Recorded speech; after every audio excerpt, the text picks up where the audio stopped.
Hello दोस्तों, सौर academy में आप सभी लोगों का एक बार फिर से स्वागत है। हमारी जीके जीएस की जो क्लासेस चल रही हैं उसी के एक महत्वपूर्ण पार्ट भारत की राज्य व्यवस्था पॉलिटी खंड के महत्वपूर्ण प्रश्नों को देख रहे हैं।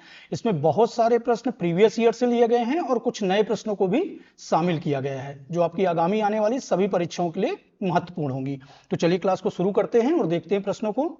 आज का पहला प्रश्न क्या कहता है, वर्ष 1956 में राज्य पुनर्गठन अधिनियम द्वारा कितने राज्य और संघीय क्षेत्रों की स्थापना की गई थी। वर्ष 1956 में राज्य पुनर्गठन अधिनियम द्वारा कितने राज्य और संघीय क्षेत्रों की स्थापना की गई थी। वर्ष 1953 में केंद्र सरकार द्वारा राज्य पुनर्गठन अधिनियम, राज्य पुनर्गठन आयोग का गठन किया गया था और वर्ष 1956 में राज्य पुनर्गठन अधिनियम संसद में पास हुआ। उसके तहत 14 राज्य, कितने राज्य, 14 राज्य और 6 संघीय क्षेत्र, 6 संघीय क्षेत्र की स्थापना की गई थी। तो यहां पे ऑप्शन में देखें 14 राज्य और 6 संघीय क्षेत्र। राइट आंसर क्या हो जाएगा, ए हो जाएगा। अगला प्रश्न है, कोई विधेयक धन विधेयक है या नहीं, इसका निर्णय राज्य में कौन करता है। यह प्रश्न दो प्रकार से पूछा जा सकता है। एक तो पूछा जा सकता है कि धन विधेयक का निर्णय केंद्र में कौन करता है और यहां पे पूछा गया है राज्य में कौन करता है। तो यहां पे ऑप्शन में देखिए, मुख्यमंत्री, संबंधित राज्य के मुख्यमंत्री, राज्यपाल, विधानसभा के अध्यक्ष या विधि मंत्री। तो कौन करते हैं धन विधेयक का निर्णय, ये राज्यों में विधानसभा के अध्यक्ष करते हैं। और यदि केंद्र की बात करें तो केंद्र में कौन करता है, लोकसभा अध्यक्ष।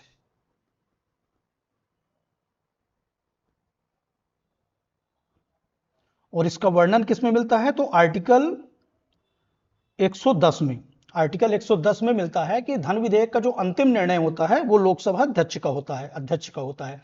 तो यहां पे यदि केंद्र पूछा जाए तो लोकसभा अध्यक्ष और यदि राज्य पूछा जाए तो विधानसभा के अध्यक्ष। दोनों ही प्रश्न इंपॉर्टेंट है, दोनों फैक्ट को याद रखिए। अगला प्रश्न है, भारतीय लोकसभा के प्रथम अध्यक्ष कौन थे। भारतीय लोकसभा जब गठित हुई थी तो उनके प्रथम अध्यक्ष कौन थे। ऑप्शन में देखें, श्री नीलम संजीवा रेड्डी, सरदार हुकुम सिंह, श्री गणेश वासुदेव मावलंकर या बलीराम भगत।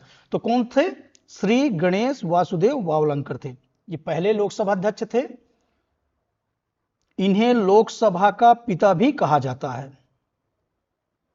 क्या कहा जाता है, इन्हें लोकसभा का पिता भी कहा जाता है। अभी वर्तमान में कौन है, तो ओम बिरला है, दूसरी बार लोकसभा अध्यक्ष बने हैं ओम बिरला। ये भी याद रखिए, वर्तमान में पूछा जा सकता है। अगला प्रश्न है, शिक्षा के अधिकार को मौलिक अधिकार की सूची में किस वर्ष शामिल किया गया था। शिक्षा का अधिकार, जो राइट टू एजुकेशन है, उसको मौलिक अधिकार की सूची में किस वर्ष शामिल किया गया है। ऑप्शन में देखिए, 2001, 2002, 2003 या 2004। तो जो 86वां संविधान संशोधन आया, 86वें संविधान संशोधन 2002 द्वारा, कब, 2002 द्वारा शिक्षा के अधिकार को मौलिक अधिकार की सूची में शामिल किया गया। और कहां पे शामिल किया गया, तो भाग 3 जो मौलिक अधिकार का है और अनुच्छेद 21A, ये अनुच्छेद भी याद रखिए, भाग 3 और अनुच्छेद 21A में शामिल किया गया था। तो किस वर्ष शामिल किया गया था, 2002 में। राइट आंसर क्या हो जाएगा, बी हो जाएगा। अगला प्रश्न है, भाषाई आधार पर सर्वप्रथम किस राज्य का गठन किया गया था। भाषाई आधार पर पूछा गया है, सर्वप्रथम किस राज्य का गठन किया गया था। ऑप्शन में देखें, राजस्थान, मध्य प्रदेश, आंध्र प्रदेश या कर्नाटक। तो कौन सा राज्य है, ये आंध्र प्रदेश। भाषाई आधार पर सबसे प्रथम जो गठित राज्य है वो कौन सा, आंध्र प्रदेश। 1953 में इसका गठन किया गया था। उसके बाद 1956 में राज्य पुनर्गठन अधिनियम के द्वारा 14 राज्य और 6 केंद्र शासित प्रदेशों का गठन किया गया। तो इस फैक्ट को भी याद रखिए। अगला प्रश्न है, संसद के दोनों सदनों की संयुक्त अधिवेशन को बुलाने का अधिकार किसके पास है। संसद के दोनों सदनों का संयुक्त अधिवेशन कौन बुलाते हैं, लोकसभा अध्यक्ष, राष्ट्रपति, प्रधानमंत्री या राज्य सभापति। तो कौन बुलाते हैं, बुलाने का पूछा गया है तो बुलाते कौन है, राष्ट्रपति बुलाते हैं। और यदि पूछा जाए कि दोनों सदनों की संयुक्त अधिवेशन की अध्यक्षता कौन करते हैं, तो वो लोकसभा अध्यक्ष करते हैं। सदनों की संयुक्त अधिवेशन का जो वर्णन मिलता है अनुच्छेद 108 में मिलता है। तो इस फैक्ट को भी याद रखिए, दोनों फैक्ट इंपॉर्टेंट है। संयुक्त अधिवेशन को बुलाने का अधिकार किसके पास है, तो राष्ट्रपति के पास है। संयुक्त अधिवेशन की अध्यक्षता कौन करते हैं? तो लोकसभा अध्यक्ष करते हैं। दोनों प्रकार से प्रश्न पूछा जा सकता है। संविधान के किस भाग एवं अनुच्छेद में संविधान संशोधन प्रक्रिया का उल्लेख मिलता है? कौन सा भाग है, कौन सा अनुच्छेद है जिसमें संविधान संशोधन की प्रक्रिया का उल्लेख मिलता है? तो संविधान संशोधन हमने कहां से लिया है, किस देश के संविधान से लिया है? तो ये साउथ अफ्रीका, दक्षिण अफ्रीका से लिया है। ये फैक्ट भी याद रखिए, ये भी प्रश्न पूछा जा सकता है। और ये कहां पे, किस भाग में मिलता है? तो ऑप्शन में देखें, भाग 1 अनुच्छेद 3, भाग 20 अनुच्छेद 368, भाग 7 अनुच्छेद 239, या इनमें से कोई नहीं। तो जो संविधान संशोधन की प्रक्रिया का उल्लेख मिलता है वो कहां पे मिलता है? भाग 20 और अनुच्छेद 368 में मिलता है। कहां पे मिलता है? भाग 3 अनुच्छेद 368 में, साउथ अफ्रीका के संविधान से लिया गया है। 3 प्रकार से संविधान संशोधन किया जा सकता है: साधारण बहुमत, विशेष बहुमत, या विशेष बहुमत, या आधे से अधिक राज्यों के अनुसमर्थन द्वारा। तो 3 प्रकार से संविधान संशोधन किया जा सकता है। भारत में मुख्य चुनाव आयुक्त, चीफ इलेक्शन कमिश्नर की नियुक्ति कौन करते हैं? मुख्य चुनाव आयुक्त की नियुक्ति कौन करता है? यहां पे ऑप्शन में देखें, संसद, प्रधानमंत्री, राष्ट्रपति या मुख्य न्यायाधीश। तो कौन करते हैं? ये राष्ट्रपति करते हैं। इसका वर्णन कहां पे मिलता है? चुनाव से संबंधित प्रावधान किसमें है? भाग 15 आर्टिकल 324 से लेकर 329, 324 टू 329 में चुनाव संबंधी प्रावधान मिलते हैं। चीफ इलेक्शन की नियुक्ति कौन करता है? तो ये राष्ट्रपति करते हैं। चाहे मुख्य चुनाव आयुक्त हो चाहे चुनाव आयुक्त हो, इनकी नियुक्ति कौन करते हैं? तो राष्ट्रपति करते हैं। अगला प्रश्न है, भारत का राष्ट्रपति किस प्रकार के आपातकाल की उद्घोषणा कर सकते हैं? किस प्रकार के या कितने प्रकार के आपातकाल की उद्घोषणा कर सकते हैं भारत के राष्ट्रपति द्वारा? ऑप्शन में देखें, राष्ट्रीय आपातकाल, राज्य की संवैधानिक आपातकाल या वित्तीय आपातकाल। तो भारत के राष्ट्रपति ये तीनों ही प्रकार के, राष्ट्रीय आपातकाल की बात करें, राज्य की संवैधानिक आपातकाल या वित्तीय आपातकाल, तीनों प्रकार के आपातकाल लागू कर सकते हैं। इसका वर्णन कहां पे मिलता है? तो आर्टिकल 352 से लेकर 360 में इसका वर्णन मिलता है। 352 में क्या मिलता है? राष्ट्रीय आपातकाल, संवैधानिक, राज्य की संवैधानिक आपातकाल या राष्ट्रपति शासन किसमें मिलता है? तो 356 में, और 360 में वित्तीय आपातकाल का वर्णन मिलता है। तीनों इंपॉर्टेंट है। 352 में राष्ट्रीय आपातकाल, 356 में राष्ट्रपति शासन और 360 में वित्तीय आपातकाल मिलता है। राष्ट्रीय आपातकाल जो है वो 3 बार अभी तक लगाया जा चुका है। राष्ट्रपति शासन तो कई बार लगाया गया है, और वित्तीय आपातकाल अभी तक एक बार भी नहीं लगाया गया है। प्रश्न ये भी पूछा जाता है कि वित्तीय आपातकाल भारत में कितनी बार लगाया गया है? तो अभी तक एक बार भी नहीं लगाया है आर्टिकल 360 के तहत। अगला प्रश्न है, निम्नलिखित में से उच्चतम न्यायालय की सबसे पहली महिला न्यायाधीश कौन थी? उच्चतम न्यायालय की पूछा गया, उच्चतम न्यायालय की सबसे पहली महिला न्यायाधीश कौन थी? ऑप्शन में देखें, अन्ना चांडी, लीला सेठ, फातिमा बीबी या इंदिरा जयसिंह। तो कौन थी? ये फातिमा बीबी, फातिमा एम बीबी जो हैं, ये उच्चतम न्यायालय की सबसे पहली महिला न्यायाधीश थी। और कब इनका? 1989 में ये उच्चतम न्यायालय की न्यायाधीश चुनी गई थी। यहां पे एक ऑप्शन में लीला सेठ मिलता है, ये किसी भी उच्च न्यायालय की पहली मुख्य न्यायाधीश हैं। यदि किसी भी उच्च न्यायालय, ये हरियाणा, हिमाचल प्रदेश उच्च न्यायालय से चुनी गई थी, हिमाचल प्रदेश उच्च न्यायालय की ये पहली मुख्य न्यायाधीश हैं। तो किसी भी राज्य के उच्च न्यायालय की यदि बात करें तो लीला सेठ हैं उच्च न्यायालय की पहली मुख्य न्यायाधीश। और यहां पे पूछा गया है उच्चतम न्यायालय की पहली न्यायाधीश, तो कौन है? फातिमा बीबी। अन्ना चांडी की बात करें तो ये पहली न्यायाधीश है भारत की। तो इस तरह से तीनों फैक्ट इंपॉर्टेंट है, इनको याद रखिए। पहली पूछे तो अन्ना चांडी, किसी भी उच्च न्यायालय की पहली मुख्य न्यायाधीश पूछे तो लीला सेठ हिमाचल प्रदेश की रही हैं, और फातिमा बीबी उच्चतम न्यायालय की पहली न्यायाधीश रही हैं। 1989 में ये निर्वाचित हुई थी। राज्यसभा में सीटों की अधिकतम संख्या कितनी हो सकती है? राज्यसभा पूछा है, ये उच्च सदन है। इसका वर्णन मिलता है आर्टिकल 80 में। यहां पे पूछा गया अधिकतम संख्या, तो अधिकतम संख्या कितनी हो सकती है? 250 हो सकती है। वर्तमान में अभी कितनी है? 245 है। वर्तमान में कितनी है? 245 है। अधिकतम संख्या 250 हो सकती है। इसमें से जो 12 सदस्य होते हैं वो राष्ट्रपति द्वारा मनोनीत होते हैं। कितने सदस्य? 12 सदस्य। इसके अलावा इसका कार्यकाल जो होता है 6 वर्ष होता है, और सदस्यों की न्यूनतम आयु कितनी होनी चाहिए? तो 30 वर्ष होनी चाहिए। ये सारे फैक्ट इंपॉर्टेंट है। न्यूनतम आयु 30 वर्ष, कार्यकाल जो होता है 6 वर्ष का होता है, प्रत्येक 1/3 सदस्य जो होते हैं प्रति 2 वर्ष में रिटायर हो जाते हैं। तो इस तरह से सारे फैक्ट इंपॉर्टेंट है। यहां पे पूछा गया अधिकतम संख्या कितनी हो सकती है? तो 250। अभी वर्तमान में कितनी है? तो 245 है। भारतीय संविधान के अनुसार देश का प्रथम नागरिक कौन होता है? संविधान के अनुसार देश का प्रथम नागरिक कौन होते हैं? आसान सा प्रश्न है। राष्ट्रपति, प्रधानमंत्री, उपराष्ट्रपति या ये सभी? तो देश के जो प्रथम नागरिक माने जाते हैं वो कौन माने जाते हैं? राष्ट्रपति होते हैं। और ये केंद्र सरकार की कार्यपालिक शक्तियां जो होती हैं वो राष्ट्रपति में ही निहित होती हैं। बहुत सारे अधिकार दिए गए हैं। अगला प्रश्न देख लेते हैं। सूचना का अधिकार अधिनियम कब पारित किया गया था? सूचना का अधिकार, राइट टू इंफॉर्मेशन एक्ट, कब पारित किया गया था? 2002 में, 2003 में, 2004 में या 2005 में? तो सूचना का अधिकार अधिनियम जो है 12 अक्टूबर 2005 पारित किया गया था। 12 अक्टूबर 2005 में पारित किया गया था। राइट आंसर क्या हो जाएगा? डी हो जाएगा।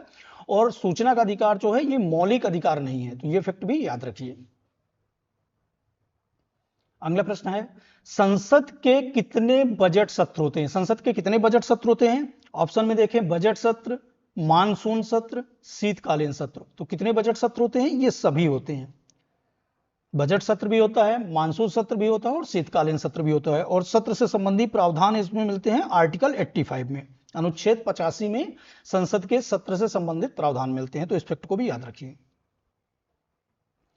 भारतीय संसद के कितने अंग हैं? भारतीय संसद किन किन अंगों से मिलकर बना है? तो भारतीय संसद के 3 अंग हैं। यहां पे डायग्राम से समझ लेते हैं। भारतीय संसद जिसका वर्णन हमें अनुच्छेद 79 में मिलता है, उसके 3 अंग कौन कौन से हैं? राष्ट्रपति, अनुच्छेद 52 में वर्णन मिलता है। लोकसभा, अनुच्छेद 81 में वर्णन मिलता है, निम्न सदन है। और राज्यसभा जो उच्च सदन है, अनुच्छेद 80 में वर्णन मिलता है। राष्ट्रपति की न्यूनतम आयु कितनी होनी चाहिए? 35 वर्ष। राष्ट्रपति चुने जाने की न्यूनतम आयु कितनी होनी चाहिए? 35 वर्ष। कार्यकाल कितना होता है? 5 वर्ष का होता है। लोकसभा सदस्य की न्यूनतम आयु कितनी होती है? ये 25 वर्ष होती है। ये भी, इसका भी कार्यकाल 5 वर्ष का होता है। राज्यसभा सदस्य की न्यूनतम आयु कितनी होनी चाहिए? 30 वर्ष होनी चाहिए। उच्च सदन है, कभी न भंग होने वाला सदन है, स्थायी सदन है। और इनका कार्यकाल कितना होता है? तो 6 वर्ष का होता है। ये सारे फैक्ट इंपॉर्टेंट है, इसमें से कोई भी प्रश्न पूछा जा सकता है। अगला प्रश्न है, भारतीय संविधान के किस अनुच्छेद में भारतीय नागरिकों के मूल कर्तव्य, फंडामेंटल ड्यूटीज की बात कर रहा है, मूल कर्तव्य शामिल है? तो कौन से अनुच्छेद में शामिल है? तो मूल कर्तव्यों को 42वें संविधान संशोधन, कौन सा? 42वां संविधान संशोधन 1976 में मूल कर्तव्यों को शामिल किया गया था। एक फैक्ट इसमें और इंपॉर्टेंट है, ये किस समिति की सिफारिश पर? तो सरदार स्वर्ण सिंह समिति। कौन सी? सरदार स्वर्ण सिंह समिति। ये फैक्ट भी इंपॉर्टेंट है। सरदार स्वर्ण सिंह समिति की सिफारिश पर 42वें संविधान संशोधन 1976 में भाग 4 का में शामिल किया गया था। और वो कौन सा अनुच्छेद है, कौन सा आर्टिकल है? तो 51 ए में शामिल किया गया था। और जो मूल कर्तव्यों को शामिल किया गया था, तो इसमें 10 मूल कर्तव्य थे। बाद में 11वां मूल कर्तव्य भी शामिल किया गया था 26वें संविधान संशोधन 2002 द्वारा, शिक्षा के अधिकार को इसमें शामिल कर। अभी वर्तमान में कितने मूल कर्तव्य हैं? तो 11 मूल कर्तव्य हैं। और जब मूल रूप से शामिल किया गया था तब 10 मूल कर्तव्य थे। इंपॉर्टेंट है ये सारे फैक्ट, इनको याद कर लीजिए। निम्नलिखित में से कौन राज्यपाल की नियुक्ति करते हैं? राज्यपाल की नियुक्ति कौन करते हैं? गवर्नर की, प्रधानमंत्री, राज्य के राज्यपाल, भारत के मुख्य न्यायाधीश या राष्ट्रपति? तो राज्यपाल की जो नियुक्ति करते हैं वो कौन करते हैं? राष्ट्रपति करते हैं। और इसका वर्णन कहां पे मिलता है राज्यपाल का? अनुच्छेद 153 से लेकर 162 में मिलता है। ये फैक्ट भी याद रखिए। एक ही व्यक्ति एक से अधिक राज्यों के राज्यपाल भी रह सकते हैं। इनका जो कार्यकाल होता है 5 वर्ष का होता है, लेकिन ये राष्ट्रपति के इच्छानुसार ये बने रह सकते हैं। इस तरह से सारे फैक्ट इंपॉर्टेंट हैं। इसके अलावा ये राज्य की कार्यपालिक शक्तियां संवैधानिक शक्तियों का प्रमुख होते हैं, तो ये फैक्ट भी याद रखिए। भारत के प्रधानमंत्री होते हैं, भारत के प्रधानमंत्री कौन होते हैं? राष्ट्रपति द्वारा चुने जाते हैं, राज्यों के मुख्यमंत्रियों द्वारा चुने जाते हैं, लोकसभा में बहुमत दल के नेता होते हैं, चुने नहीं जाते बल्कि वंशानुगत होते हैं। तो प्रधानमंत्री कौन होते हैं? ये लोकसभा में बहुमत दल के नेता होते हैं। आर्टिकल 74 में वर्णन मिलता है। अनुच्छेद 74 में प्रधानमंत्री जो होते हैं वो बहुमत दल के नेता होते हैं, मंत्रिपरिषद प्रधान होते हैं। राष्ट्रपति और मंत्रिपरिषद के बीच में ये कड़ी का कार्य करते हैं। नियुक्ति कौन करते हैं? तो ये राष्ट्रपति करते हैं। किस आर्टिकल के तहत? अनुच्छेद 75 के तहत राष्ट्रपति प्रधानमंत्री की नियुक्ति करते हैं और प्रधानमंत्री के सलाह पर अन्य मंत्रिपरिषद या अन्य मंत्रियों की नियुक्ति भी राष्ट्रपति करते हैं। स्वतंत्र भारत के पहले गृह मंत्री कौन थे? होम मिनिस्टर कौन थे पहले? यहां पे ऑप्शन में देखें सरदार वल्लभ भाई पटेल। तो स्वतंत्र भारत के पहले गृह मंत्री कौन थे? सरदार वल्लभ भाई पटेल। कौन थे? राइट आंसर क्या हो जाएगा? ए हो जाएगा। इसके अलावा जगजीवन राम कौन थे? तो ये श्रम मंत्री थे। डॉक्टर भीमराव अंबेडकर क्या रहे हैं? तो ये विधि मंत्री रहे हैं, पहले विधि मंत्री रहे हैं स्वतंत्र भारत के। और मौलाना आजाद जो रहे हैं ये क्या रहे हैं? शिक्षा मंत्री रहे हैं। ये सारे फैक्ट इंपॉर्टेंट है, इनको याद कर लीजिए। यहां पे पूछा गया है पहले गृह मंत्री तो कौन है? सरदार वल्लभ भाई पटेल। निम्नलिखित में से कौन भारत का संवैधानिक निकाय नहीं है? यहां पे ऑप्शन दिए गए हैं और पूछा गया है कि संवैधानिक निकाय कौन सा नहीं है। पहला ऑप्शन देखें, संघ लोक सेवा आयोग, ये संवैधानिक निकाय है। इसका वर्णन कहां पे मिलता है? भाग 14 आर्टिकल 315 से लेकर 323 में मिलता है। संघ लोक सेवा आयोग। निर्वाचन आयोग ये भी संवैधानिक निकाय है, इसका वर्णन मिलता है भाग 15 में आर्टिकल 324 से लेकर 329 में। नेक्स्ट ऑप्शन देखें, वित्त आयोग, ये भी संवैधानिक निकाय है, इसका वर्णन आर्टिकल 280 में मिलता है। नीति आयोग जो है ये संवैधानिक निकाय नहीं है, ये योजना आयोग की जगह पर आया था। और ये कब प्रभाव में आया था? 1 जनवरी 2015 में ये योजना आयोग की जगह में आया था। और इसके पदेन अध्यक्ष कौन होते हैं? तो प्रधानमंत्री होते हैं। और अभी वर्तमान में उपाध्यक्ष कौन है? तो डॉक्टर सुमन बेरी हैं। ये सरकार के थिंक टैंक के रूप में कार्य करता है। तो इस तरह से इन फैक्टों को भी याद रखिए। अगला प्रश्न है, संवैधानिक उपचार का अधिकार को किसने संविधान की हृदय और आत्मा कहा था? राइट टू कॉन्स्टिट्यूशनल रेमेडीज, संवैधानिक उपचारों के अधिकार को संविधान की आत्मा, हृदय और आत्मा किसने कहा था? तो ये संवैधानिक उपचारों का अधिकार जो मिलता है ये आर्टिकल 32 में मिलता है। और इसी आर्टिकल 32 को किसने संविधान की हृदय और आत्मा कहा था? सरदार वल्लभ भाई पटेल ने, जगजीवन राम ने, डॉक्टर भीमराव अंबेडकर ने या मौलाना आजाद ने? तो कौन कहा था? ये डॉक्टर भीमराव अंबेडकर। डॉक्टर भीमराव अंबेडकर ने आर्टिकल 32 संवैधानिक उपचारों के अधिकार को संविधान की हृदय और आत्मा कहा था। और इसमें उच्चतम न्यायालय को संविधान लागू करने के लिए, मौलिक अधिकारों को लागू करने के लिए रिट जारी करने की शक्ति प्राप्त है। किसको? उच्चतम न्यायालय को। रिट जारी करने की शक्ति किसके तहत प्राप्त है? अनुच्छेद 32 के तहत। यदि राज्यों की बात करें उच्च न्यायालय को, तो ये आर्टिकल 226 में, आर्टिकल 226 में उच्च न्यायालय को रिट जारी करने की शक्ति प्राप्त है। तो दोनों फैक्ट इंपॉर्टेंट है। उच्चतम न्यायालय आर्टिकल 32 और उच्च न्यायालय 226, आर्टिकल 226 में। भारत में पहली बार संविधान सभा के चुनाव कब हुए थे? यहां पे संविधान सभा पूछा गया है, तो सबसे पहले समझ लेते हैं संविधान सभा का गठन कब हुआ था। 1946 में संविधान कैबिनेट मिशन, ये फैक्ट भी याद रखिए, कैबिनेट मिशन की अनुशंसा पर 1946 में कैबिनेट मिशन की अनुशंसा पर संविधान सभा का गठन हुआ था। और संविधान सभा का चुनाव जुलाई 1946 में, 1946 में चुनाव हुए थे। यहां पे राइट आंसर क्या हो जाएगा? डी हो जाएगा।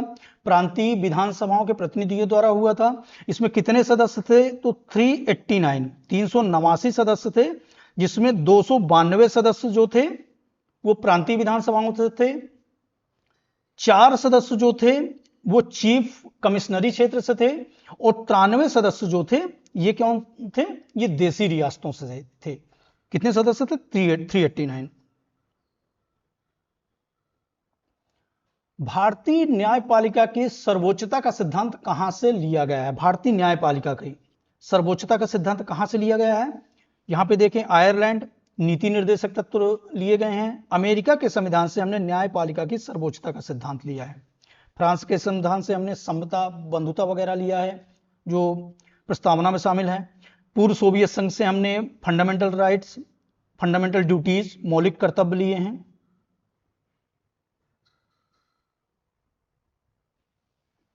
इसके अलावा कुछ महत्वपूर्ण संविधान के स्रोत हैं, इनको भी देख लीजिए। ऑस्ट्रेलिया के संविधान से हमने क्या लिया है? समवर्ती सूची, प्रस्तावना की भाषा, दोनों सदनों की संयुक्त बैठक हमने कहां से लिया है? तो ऑस्ट्रेलिया के संविधान से लिया है। कनाडा के संविधान से हमने शक्तियों का विभाजन, केंद्र सूची, राज्य सूची, समवर्ती सूची, जो शक्तियों का स्पष्ट विभाजन कहां से मिलता है? तो यह कनाडा के संविधान से लिया गया है। संघात्मक शासन व्यवस्था, अवशिष्ट शक्तियां, राज्यपाल की नियुक्ति कनाडा के संविधान से लिया गया है। अमेरिका के संविधान से हमने क्या लिया है? तो मौलिक अधिकार लिया है। न्यायिक पुनरावलोकन, सुप्रीम कोर्ट का गठन, उपराष्ट्रपति का पद हमने कहां से लिया है? तो अमेरिका के संविधान से लिया है। ब्रिटेन के संविधान से हमने संसदीय शासन प्रणाली, एकल नागरिकता, कानून निर्माण की जो प्रक्रिया लिया है वो ब्रिटेन के संविधान से लिया है। दक्षिण अमेरिका, ये संविधान संशोधन प्रणाली, दक्षिण अमेरिका नहीं है, दक्षिण अफ्रीका कर लीजिएगा। संविधान संशोधन प्रणाली, राज्यसभा के सदस्यों का निर्वाचन। आयरलैंड के संविधान से हमने क्या लिया है? तो राज्य के नीति निर्देशक तत्व, राष्ट्रपति का निर्वाचन पद्धति, राज्यसभा के सदस्यों का निर्वाचन हमने कहां से लिया है? तो ये आयरलैंड के संविधान से। सोवियत संघ रूस से हमने मौलिक कर्तव्य लिए हैं, फंडामेंटल ड्यूटीज लिए हैं। तो इंपॉर्टेंट है, इसमें से कोई भी प्रश्न बन सकता है। इस तरह से आज की हमारी क्लास यहीं पे समाप्त होती है। इसके अलावा जीके जीएस की जितनी भी क्लास हैं, history, geography, polity, science, current affairs, सभी की क्लासेस पड़ी हुई हैं। सभी की क्लासेस यूट्यूब में अपलोड हैं। यदि नहीं देखा तो उनको भी देख लीजिए। इसी तरह के सेशन के साथ नेक्स्ट सेशन में फिर मिलते हैं। जय हिंद, जय भारत।